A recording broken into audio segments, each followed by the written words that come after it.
Buletin Didik 23 Februari bersama saya Fazilah Harun. Assalamualaikum dan salam sejahtera.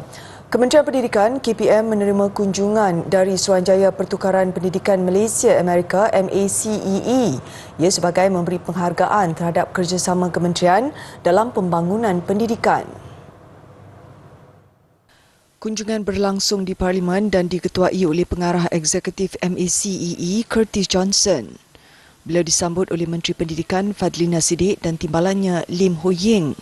Menurut Johnson, kunjungan pihak MACEE juga bertujuan memberikan penghargaan atas sokongan KPM terhadap usaha sama dengan badan itu dalam pelaksanaan program-program kementerian menerusi penglibatan pihak swasta.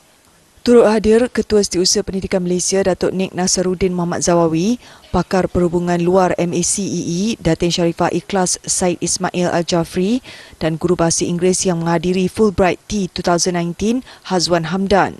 MACEE yang diasaskan pada tahun 1963 menawarkan beasiswa Fulbright bagi pelajar negara ini mengikuti program pengajian di Amerika Syarikat. Setiap tahun, seramai 35 pemohon terpilih menerima beasiswa itu.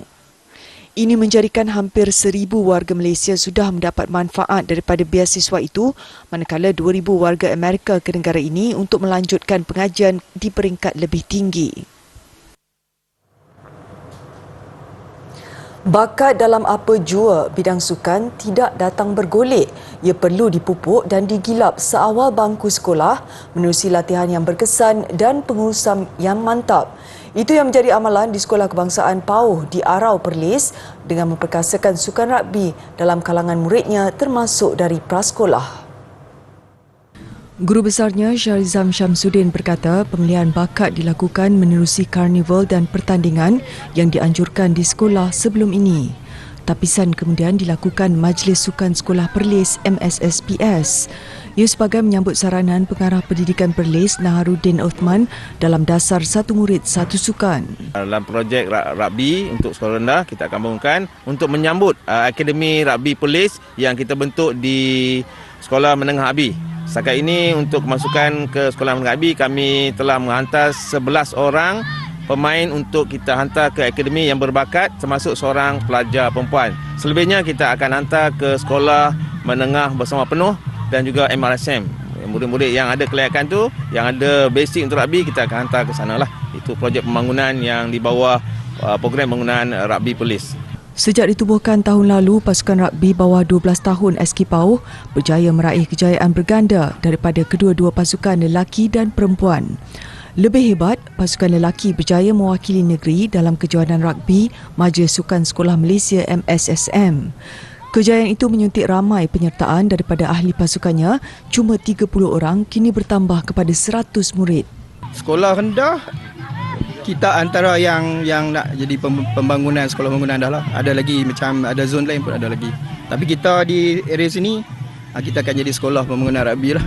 Teras kita adalah MSSM lah, iaitu 24 sukan. Dalam salah satunya adalah pasukan rugby lah. Jadi hari-hari yang kita letakkan bermula daripada hari Isnin iaitu olahraga, hari Selasa rugby lelaki dan juga bola jaring perempuan, hari Rabu bola sepak lelaki, rugby perempuan, hari Khamis iaitu hari Khamis adalah bola tampar lelaki dan perempuan, dan hari Jumaat kita fokus kepada pembangunan rugby di peringkat negeri. Ketika ini, setiap pemain memberi fokus pada misi mereka yang masing-masing mengharapkan dapat berada dalam senarai kelayakan ke sekolah sukan dan sekolah berasrama penuh, sekaligus meneruskan impian untuk bermain di peringkat tertinggi. Penat tapi why not? Nak apa? Nak berjaya. Susah nak training lah. Sekolah sukan Pahang lah. Ya, ready. Saya minta dapat sekolah tu. Macam tahun lepas, pada dalam bulan 10 macam tu kami menyertai kejohanan rugby MSSPS. Kami dapat tempat pertama dalam rugby touch perempuan bawah 12 tahun, dan perkara itu dapat membangkitkan lagi kekerjasamaan kami bersama. Di padang sekolah yang sama turut berlangsung latihan asas pengenalan sukan rugby kepada murid pra. Dalam usaha untuk memperkasa bidang latihan teknikal dan vocational TVET, Kementerian Kemajuan Desa dan Wilayah KKDW mengadakan kerjasama dengan 18 penggiat industri tempatan dan antarabangsa. Timbalan Perdana Menteri Datuk Seri Dr. Ahmad Zahid Hamidi berkata, kerjasama terbabit mampu melahirkan lebih ramai pekerja berkemahiran tinggi dalam sektor darat, laut dan udara. Datuk Seri Dr. Ahmad Zahid berkata dengan menyediakan kemahiran yang diperlukan menerusi program TVET, kerajaan bukan sahaja menyediakan belia untuk pasaran kerja tetapi juga modal insan bagi pembangunan dan kemajuan peringkat tempatan serta global. Ini kerana katanya TVET mempunyai peranan penting dalam membantu usaha menjadikan Malaysia negara maju. Beliau yakin TVET menjadi kunci kepada kemajuan negara pada masa akan datang. Datuk Seri Dr. Ahmad Zahid yang juga Menteri Kemajuan Desa dan Wilayah berkata, pemerkasaan pendidikan TVET dalam melahirkan tenaga kerja berkemahiran berupaya menjadi faktor penarik pelaburan asing ke Malaysia. Beliau menjelaskan usaha itu mampu direalisasikan jika mendapat sokongan penuh daripada pihak industri sekaligus berupaya memastikan kemampanan ekonomi negara agar berkembang dengan baik. Terdahulu beliau menyaksikan pertukaran dokumen di antara institusi TVET di bawah KKDW membabitkan Giat Mara, Institut Kemahiran Tinggi Perda, Institut Kemahiran Mara, Kolej Kemahiran Tinggi Mara dan Universiti Kuala Lumpur dengan 18 syarikat rakan industri. Setelah 2 tahun tiada sesi penilaian secara terbuka, 78 orang mahasiswa Diploma Seni Reka Grafik dan Media Digital Universiti Teknologi Mara Sri Iskandar mempersembahkan hasil akhir tugasan mereka kepada pensyarah. Malah hasil kerja mereka juga ditonjolkan dalam satu pameran terbuka yang dijalankan oleh pihak Kolej Seni Kreatif Universiti berkenaan. Menurut Koordinator Fakulti Jawatan Grafik UiTM Seri Iskandar, Ahmad Sofiyuddin Ahmad Syuib, projek tahun akhir ini memerlukan mahasiswa menguasai pelbagai aspek dalam bidang pemasaran digital. Yang mana projek-projek pelajar kali ini, yang mana desain-desain mereka melibatkan IKS punya projek yang ataupun projek real projek dan juga klien-klien yang sebenar. Yang mana pelajar-pelajar ini pergi merujuk pelajar ataupun IKS yang sedia ada dan mereka mengambil projek-projek ini dan membuat rebrand semula untuk projek-projek mereka.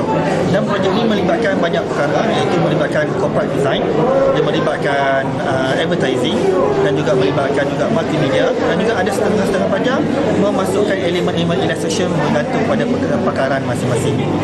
Jelasnya, mahasiswa dilihat mampu untuk menepati masa dan mematuhi segala arahan daripada pensyarah meskipun tiada rujukan daripada senior terdahulu kerana sebelum ini pameran dijalankan secara dalam talian. Tambahnya lagi, penggiat industri kecil dan sederhana IKS turut diundang bagi melihat hasil kerja semua pelajar terbabit. Pameran diadakan pada 15 hingga 17 Februari yang lalu. Projek yang berjaya memikat pihak IKS dibenarkan untuk digunakan sebagai jenama baru mereka. Siswa-siswi terlibat dengan bantuan pensyarah berhak menentukan bayaran yang mereka mahukan. Sebenarnya pameran dan penilaian ini berpeluang untuk pelajar mendekatkan diri dengan masyarakat dan juga mencari peluang-peluang kerjaya bila ada orang datang melihat kerja masing-masing. Jelasnya lagi, pameran yang dijalankan kali ini turut dibuka kepada orang awam dan juga ibu bapa penuntut sendiri bagi melihat hasil pembelajaran anak-anak mereka selama 3 tahun di pusat pengajian. Turut terlibat ialah mahasiswa dari Diploma Seni Halus, Seramik Seni Reka Fashion dan Seni Fotografi dan Pengimejan.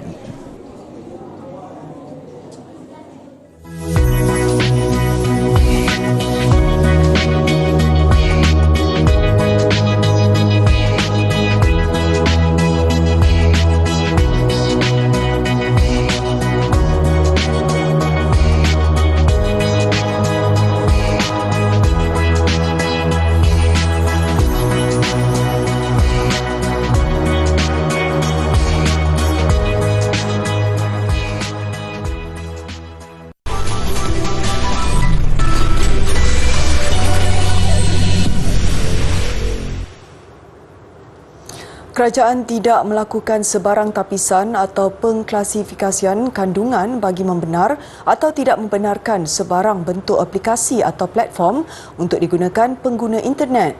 Menteri Komunikasi dan Digital Fahmi Fadzil berkata kerajaan juga pada masa ini tidak mengenakan apa-apa lesen kepada mana-mana penyedia platform media sosial termasuk aplikasi permesejan segera seperti WhatsApp, WeChat, MiChat dan lain-lain. Walau bagaimanapun, bagi aplikasi yang secara jelas melanggar peruntukan undang-undang yang seperti membuat penipuan, penyamaran dan sebagainya, tindakan sewajarnya boleh diambil termasuk dengan menyekat aplikasi berkenaan daripada diguna oleh pengguna di Malaysia. Dalam aspek ini, pihak kerajaan berpandangan bahawa sesebuah platform itu sekiranya digunakan dengan positif, insya-Allah hasilnya adalah positif. Namun, jika diguna dengan niat jahat, dengan izin with malicious intent, contohnya untuk scam, untuk menipu, untuk menyebar fitnah dan sebagainya, kesannya amat negatif buat negara. Beliau menjawab soalan Ahli Parlimen Batu P. Prabhakaran sama ada kerajaan berhasrat mengkaji semula kebenaran penggunaan aplikasi Telegram, WeChat, MiChat dan beberapa aplikasi chat lain yang dilihat banyak pengaruh negatif untuk generasi muda. Fahmi berkata sekiranya terdapat pihak atau individu melakukan sebarang tindak tanduk atau memuat naik kandungan yang melanggar peruntukan undang-undang sedia ada, tindakan perundangan boleh diambil terhadap mereka bukan kepada platform yang menjadi medium perkongsian kandungan atau maklumat. Pesona burung kakak tua yang bijak, berwarna-warni serta mempunyai naluri yang kuat menarik minat seorang pemuda membela unggas itu sebagai hobi. Berkat menatang seperti minyak yang penuh, dia kini mahir menjinak serta membiak spesies eksotik itu sehingga ada dalam kalangan pencinta burung sanggup membayar harga tinggi bagi mendapatkan koleksi beliau.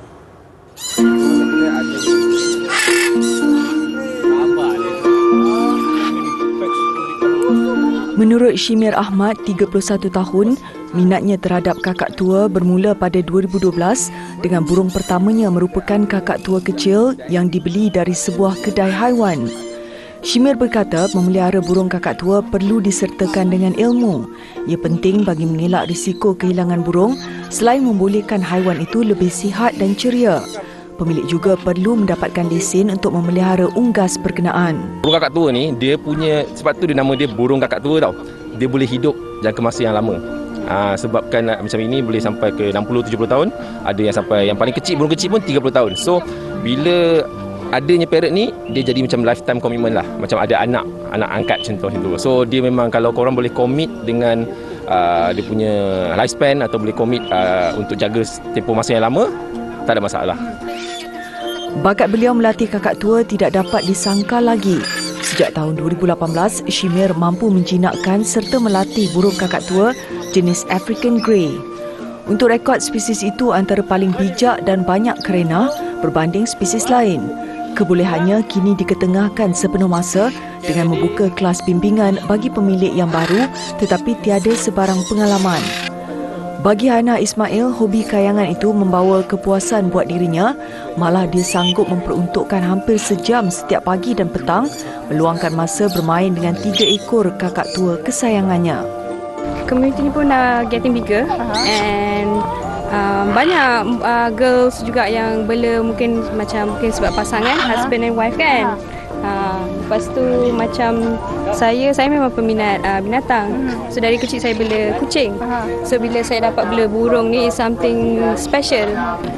Macam saya punya ni, this one, dia ni more to a clown.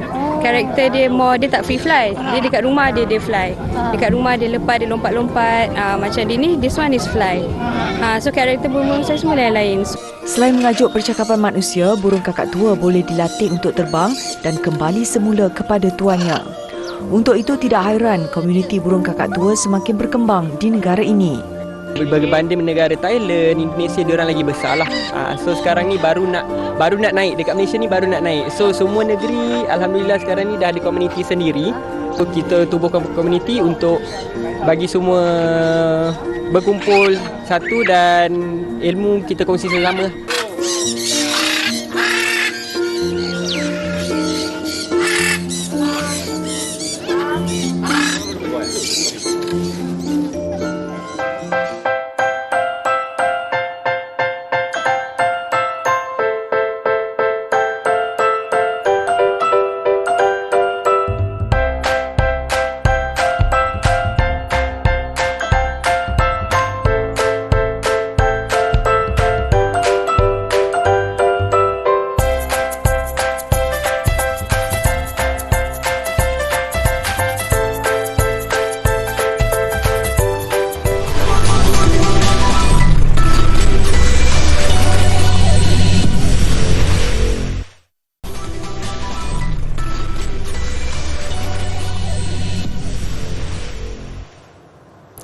Seorang pesakit HIV sembuh melalui pemindahan sel stem sumsum tulang. Menurut penyelidik di Institut Pasteur Perancis di Paris, pesakit terbabit diklasifikasikan sebagai sembuh selepas 5 tahun beliau menerima pemindahan daripada seorang penderma dengan mutasi genetik yang jarang berlaku dan pada masa yang sama mampu menolak jangkitan HIV. Keyakinan institut berkenaan mengenai penemuan mereka semakin tinggi apabila ujian anti-retroviral yang diambil oleh pesakit itu 44 bulan lalu tidak menunjukkan sebarang jangkitan yang pernah dialami oleh pesakit terbabit. Beliau yang masih dirahsiakan identitinya menerima pemindahan sel stem sumsum tulang itu sebagai sebahagian rawatan terakhir ke atas penyakit leukemia yang turut dialaminya ketika menderita serangan HIV. Immune cells from the donor are going to replace and destroy the immune cells that are those carrying HIV in the patient. So progressively this is going to eliminate most of the infected cells present in the body. Selain bertugas sebagai penyelidik, Saisirion juga adalah penulis bersama bagi kajian itu yang diterbitkan di majalah Nature Medicine.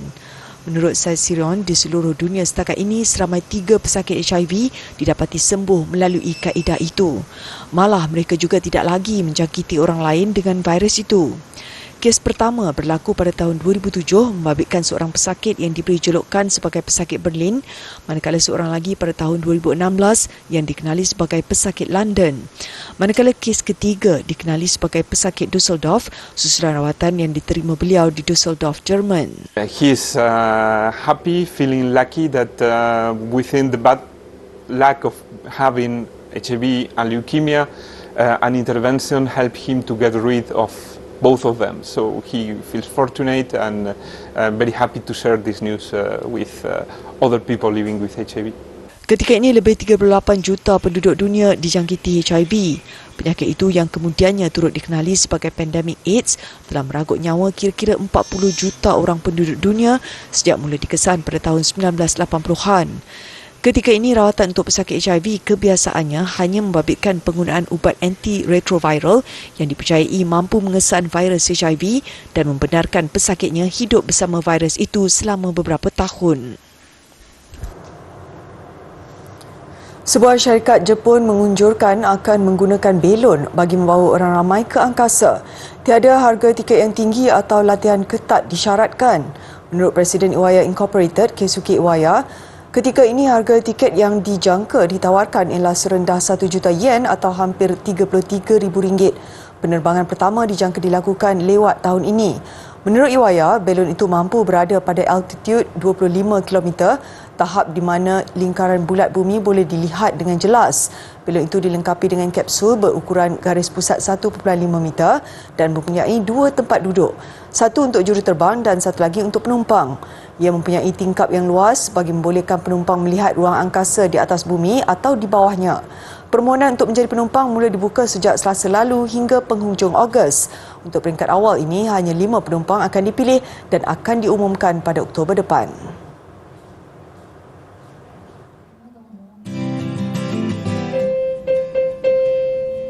Hari ini saya akan menerangkan berkaitan tentang irama di dalam muzik. Apa yang anda telah perdengarkan tadi ialah irama dalam satu pitch.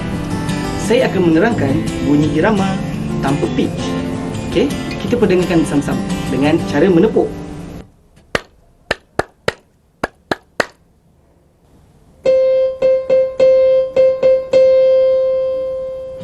Maknanya irama ini ialah durasi bunyi yang mempunyai panjang atau pendek. Ianya semua disusun, okey, untuk menjadikan sesebuah muzik itu cantik.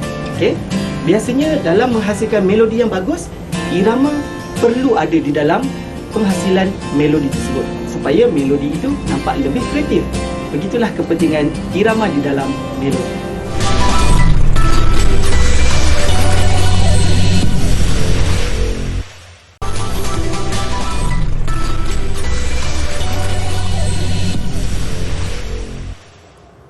Sukan Panama mencetak sejarah apabila muncul buat kali pertama layak ke pusingan akhir Piala Dunia Wanita FIFA. Panama mara selepas mengalahkan Paraguay 1-0 dalam perlawanan play-off dan adalah kali pertama pasukan itu akan ke pusingan akhir Piala Dunia Wanita.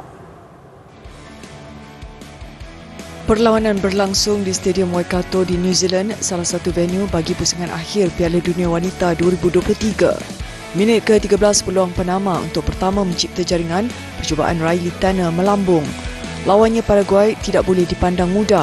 Berpunca satu aksakan dari bahagian kanan, tandukan Liz Chamorro gagal menepati sasaran.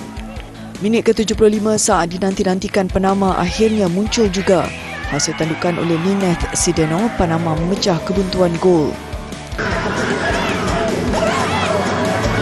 Kedudukan kekal apabila Paraguay terus gagal mencipta jaringan.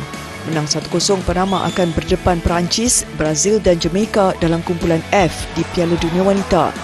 Kejohanan dijadual bermula 20 Julai depan dengan New Zealand dan Australia menjadi tuan rumah bersama.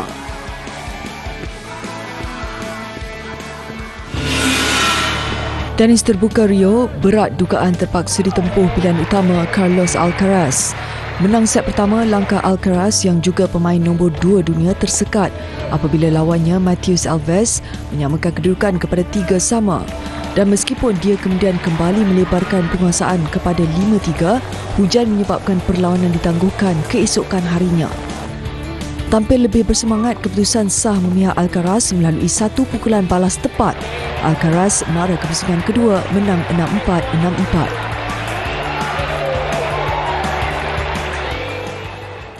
Pasukan hoki wanita Negeri Sembilan merampas gelaran pendahulu daripada Young Tigers apabila menewaskan pasukan itu dengan keputusan 4-3 pada aksi keempat Liga Hoki Malaysia 2023. Kemenangan itu menyaksikan Negeri Sembilan mengumpul 10 mata, berkongsi 1 mata dengan KPT United Thunder di tangga kedua yang membelasah mutiara impian MSSPP PSHA 6-0.